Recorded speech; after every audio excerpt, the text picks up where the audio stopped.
आई स्पेशलमध्ये आज आपण करतोय वर्षभर टिकणारे बटाट्याचे वेफर्स।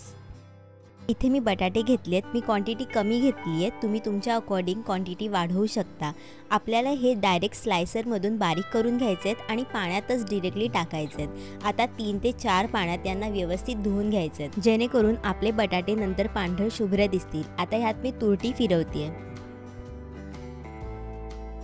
आता एका बाजूला पाणी गरम करत ठेवायचं आहे, त्यात मी चवीनुसार मीठ ॲड करते आहे आणि ह्यात सुद्धा मी तुरटी फिरवून घेते आहे। आता पाण्याला उकाळा आला की त्यात आपल्याला बटाट्याचे स्लाइस सोडायचे आहेत। आता या स्लाइसला आपल्याला 60 to 70% शिजवून घ्यायचे आहेत।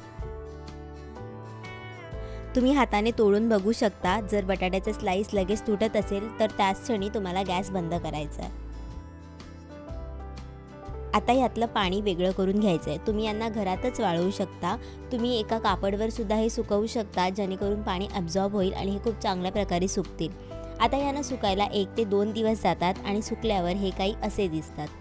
आणि आता तेलात फ्राय करून तुम्ही ॲज इट इज हे खाऊ शकता।